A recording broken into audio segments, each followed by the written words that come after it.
Magandang araw sa lahat.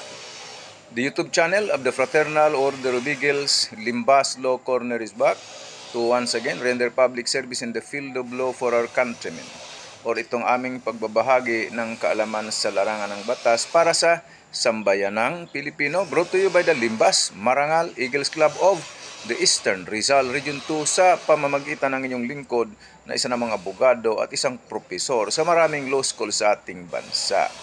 Okay, yung nakaraang 3 araw, may nagmensahe sa akin, sa aming club. Ito naman ay tungkol sa katarungang pangbarangay na naman.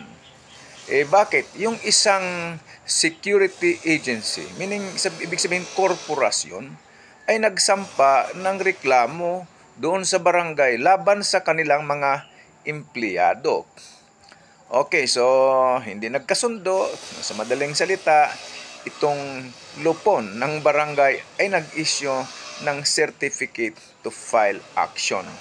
Ang tanong lang naman sakop ba ng katarungang pangbarangay law itong reklamong ito?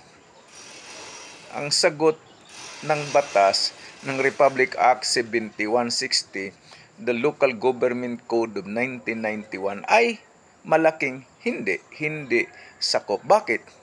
Binigyan ko kanina ng emphasis. Korporasyon ito, security agency. Ang katarungang pangbarangay law ay nakalaan lamang sa mga natural person. Sino? Yung tao. Hindi yung korporasyon na isang juridical person or artificial being. Hindi sakop ito ng batas. Iwan ko naman itong taga-barangay. Ba't nyo naman ini-entertain? Bakit?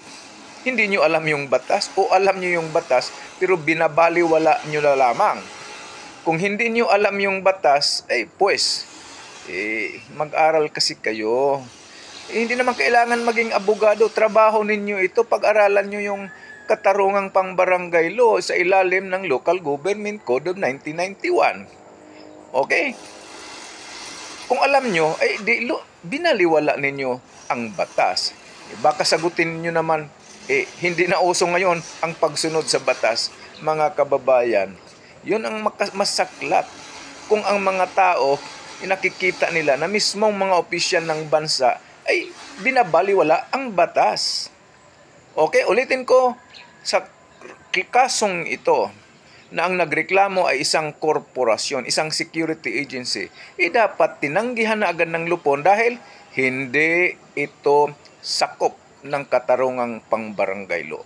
Walang kapangyarihan ang barangay para mag-assume ng jurisdiction o ng kapangyarihan sa ganitong klaseng reklamo. Maraming salamat at magandang araw sa lahat. Sana nakatulong na naman itong Limbas Marangal Eagles Club of the Eastern Rizal Region 2.